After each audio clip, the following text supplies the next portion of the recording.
March 17, 1945. Fort Devens, Massachusetts. The transport truck lurches to a stop outside a cluster of wooden barracks, and Greta Hoffman feels her stomach clench.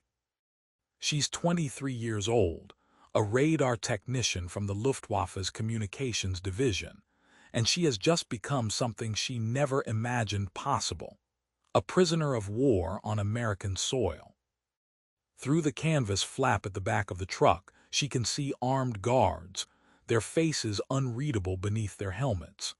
The Massachusetts air is cold and damp, carrying the smell of pine trees and something else, something she can't quite identify. It's not the acrid smoke of bombed-out cities or the metallic tang of fear that had permeated her last months in Germany.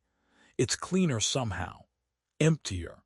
The other women in the truck, 14 of them in total, sit in silence. Some stare at their hands. Others gaze blankly at the truck's interior. Greta looks down at her own feet, at the men's boots she's been wearing for a year and a half, the leather cracked and splitting, the soles so thin she can feel every pebble through them. Inside, wadded newspaper has long since disintegrated into a damp pulp that squelches with each step. Her toes are numb. They've been numb for so long she's almost forgotten what it feels like to have sensation in them. The blackened skin, the perpetual ache that shoots up her calves, the way her feet throb when she lies down at night, these have become her normal. A guard appears at the back of the truck, his voice firm but not unkind. Time to disembark. One by one, the women climb down, and Greta winces as her feet hit the ground. The impact sends a jolt of pain through her damaged toes, but she's learned not to show it. In the Luftwaffe, complaining about cold feet was considered weakness, a distraction from the war effort. Proper boots were for the men at the front, for the pilots and the infantry. Women made do. Women always made do. As they're led toward a long, low building marked with a red cross, Greta notices something strange.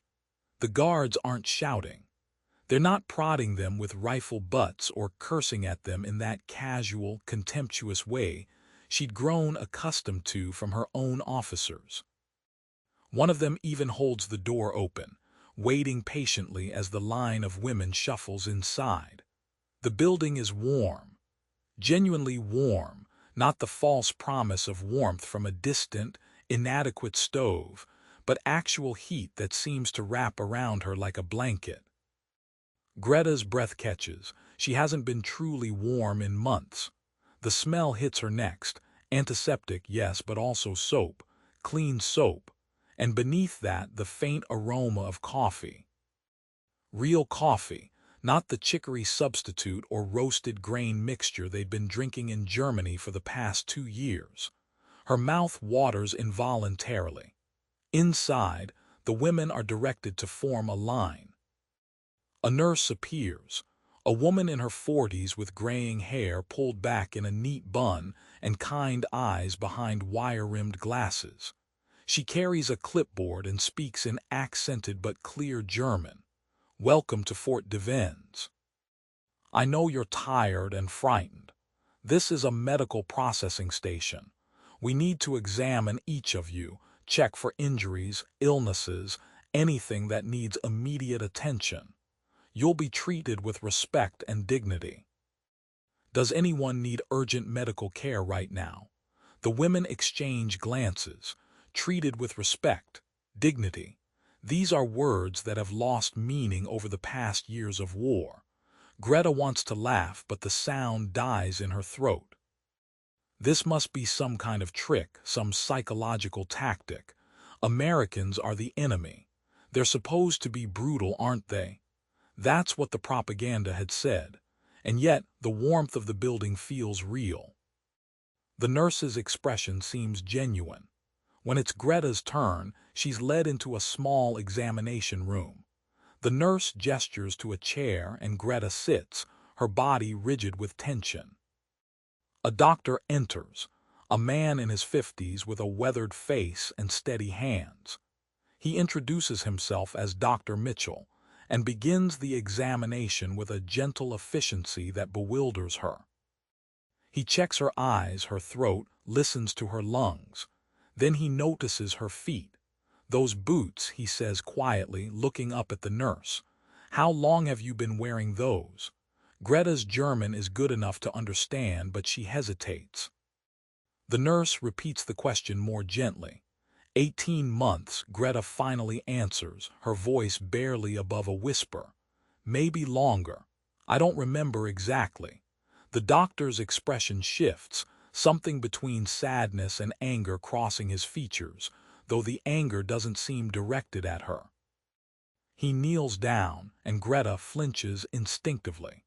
But his hands are careful as he begins to unlace the disintegrating boots. The leather is so degraded that pieces flake off as he works.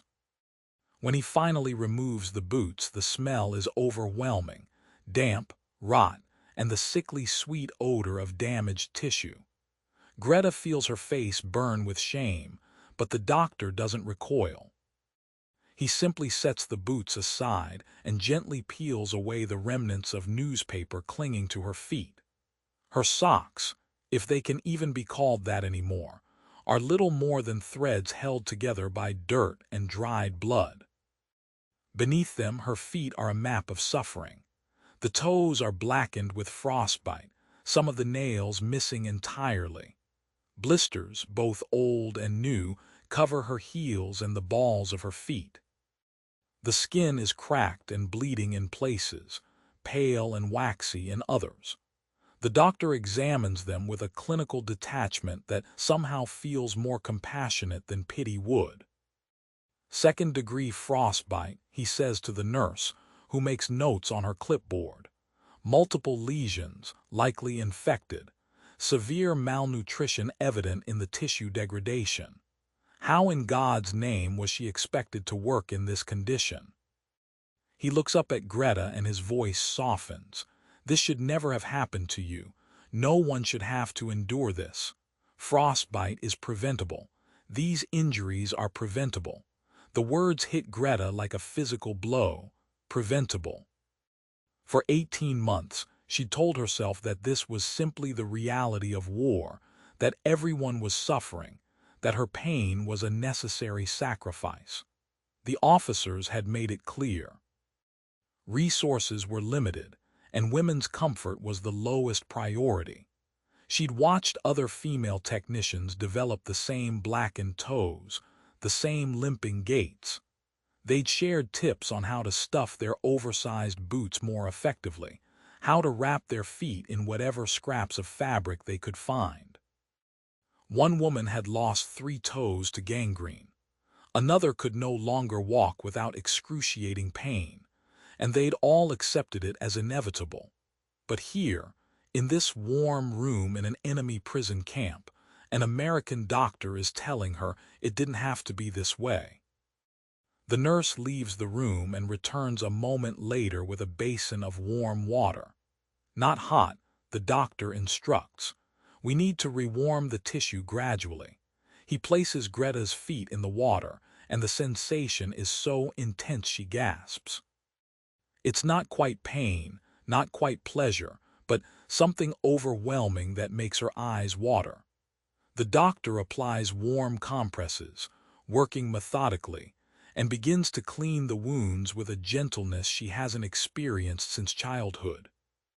He explains what he's doing as he works, his voice steady and calm. "We'll treat the infections with salve powder. The frostbite damage is permanent in some areas, but we can prevent further deterioration. You'll need to keep your feet clean and dry, and you'll need proper footwear." The nurse disappears again, and Greta sits in stunned silence as the doctor continues his work. He applies a salve that smells of camphor and something herbal, bandaging the worst of the wounds with clean, white gauze. His movements are practiced, efficient, but there's a care in them that makes Greta's throat tighten. When the nurse returns, she's carrying something that makes Greta's breath catch. A pair of wool socks, thick and soft in a deep gray color. And shoes. Genuine leather shoes, not boots, but sturdy, well-made shoes with intact soles and proper laces. The nurse holds them out. These should fit you. We measured while the doctor was working. Let's try them on. Greta stares at the items as if they might disappear if she blinks. The nurse kneels down, helping her pull on the socks. The wool is so soft against her damaged skin that Greta feels tears prick her eyes. The socks are warm, dry, and they actually fit. They're not men's socks rolled down and bunched around her ankles. They're made for a woman's foot and they come up to mid-calf, covering her completely. Then the shoes. The nurse slides them on one at a time, adjusting the laces with care. They fit. They actually fit. The leather is supple, the interior lined with more soft material. There's cushioning in the sole, support for her arch. When Greta stands, tentatively putting weight on her feet, she feels the ground beneath her, but not in the painful, every pebble way she's grown accustomed to. The shoes absorb the impact, distribute her weight evenly. She takes a step, then another. For the first time in 18 months, walking doesn't hurt. The realization breaks something inside her. All the fear, all the exhaustion, all the months of pain and cold, and being told that her suffering didn't matter, it all comes crashing down at once. Greta's legs give out, and she sinks back into the chair, her body shaking with sobs she can't control. The nurse's hand is on her shoulder, steady and warm. It's all right. You're safe now. You're going to be all right. But that's not why Greta is crying. She's crying because for 18 months she marched through snow with newspaper in her boots, her toes going numb and then black, and no one cared.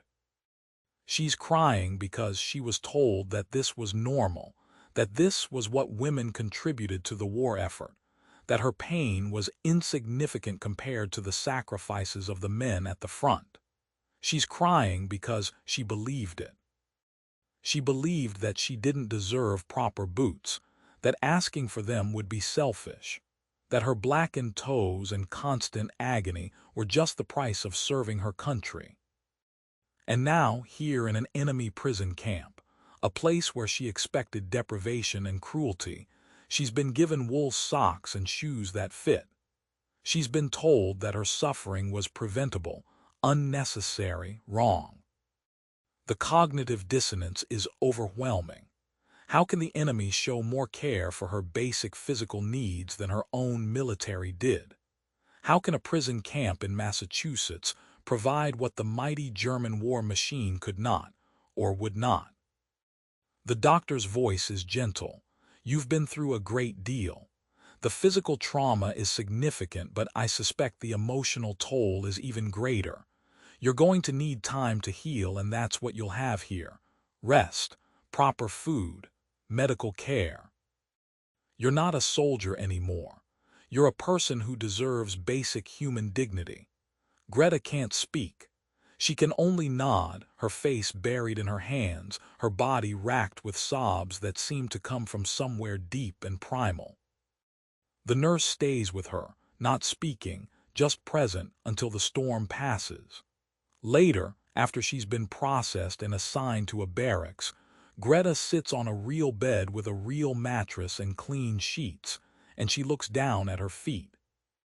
The shoes are still there, solid and real. She wiggles her toes experimentally, feeling the soft wool, the support of the leather. The pain is still there. The damage done over 18 months won't heal overnight, but it's different now. It's pain that's being addressed, treated, acknowledged as real and worthy of care.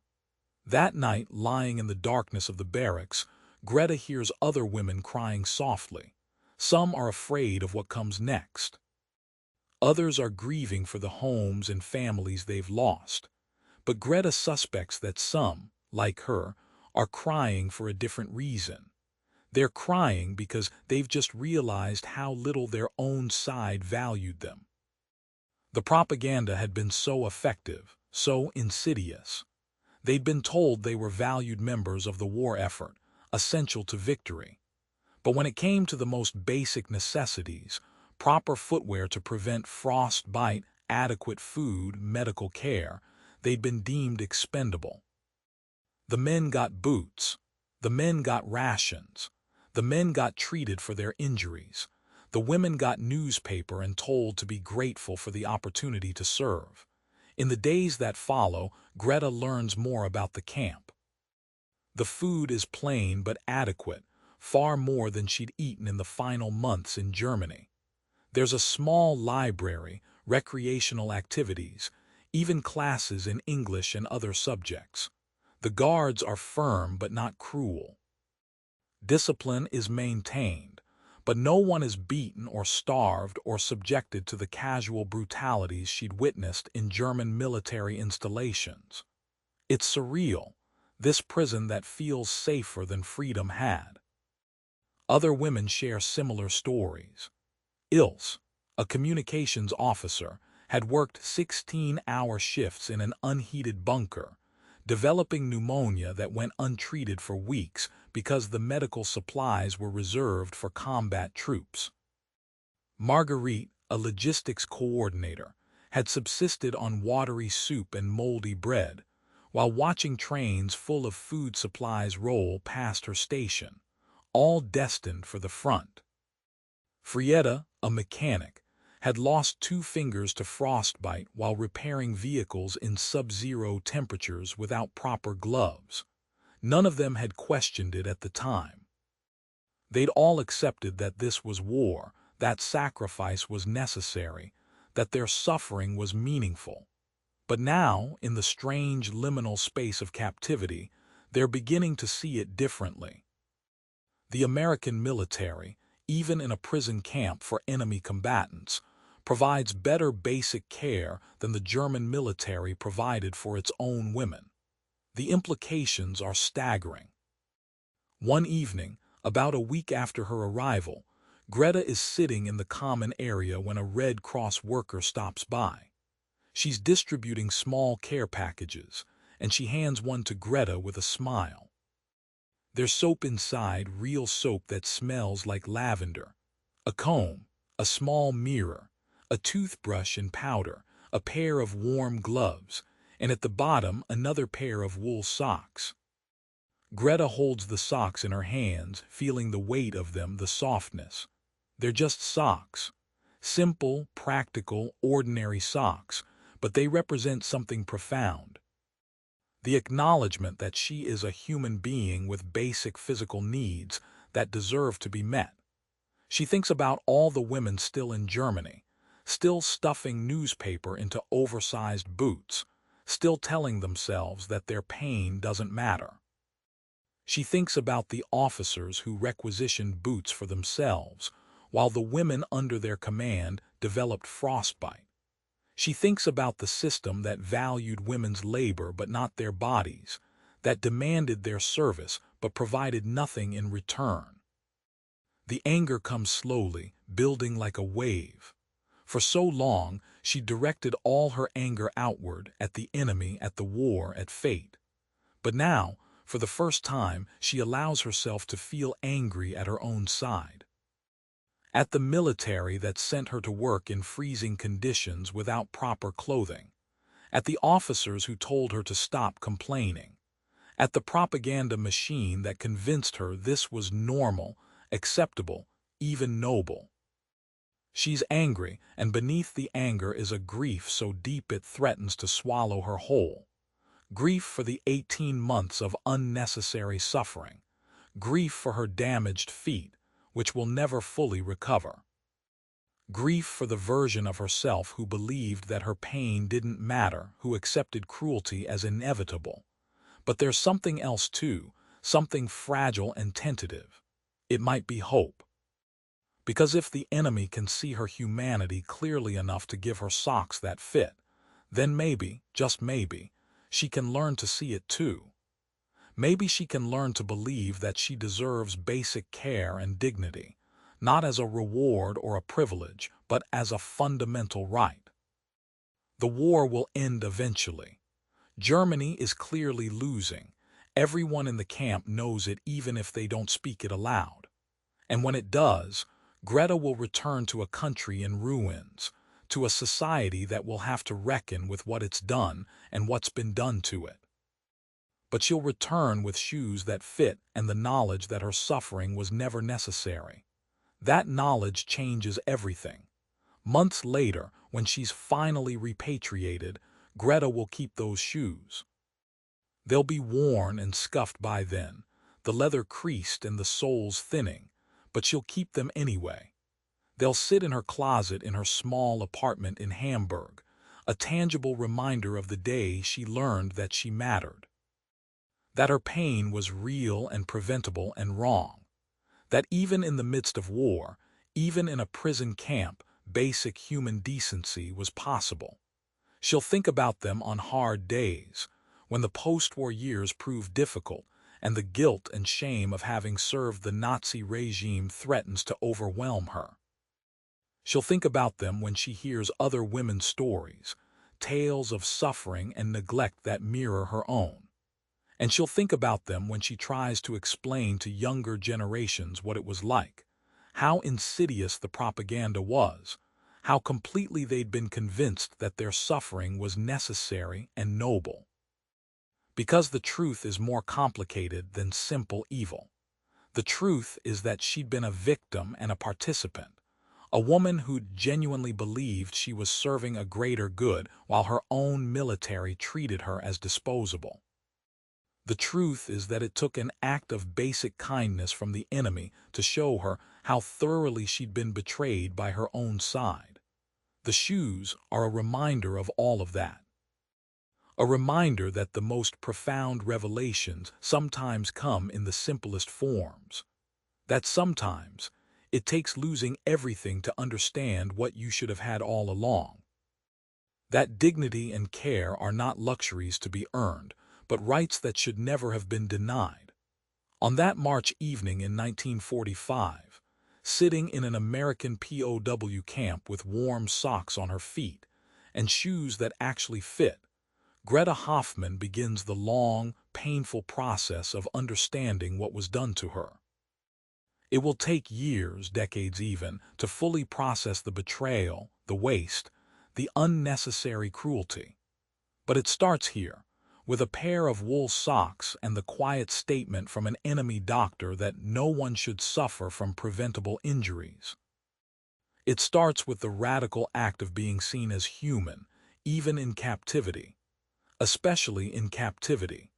Because if the enemy can recognize her humanity when her own side could not, then everything she thought she knew about the war, about loyalty, about sacrifice, must be questioned. And in that questioning, painful as it is, lies the possibility of something new, understanding perhaps, or healing, or simply the knowledge that she deserved better, that they all deserved better, and that recognizing that fact is the first step toward ensuring it never happens again.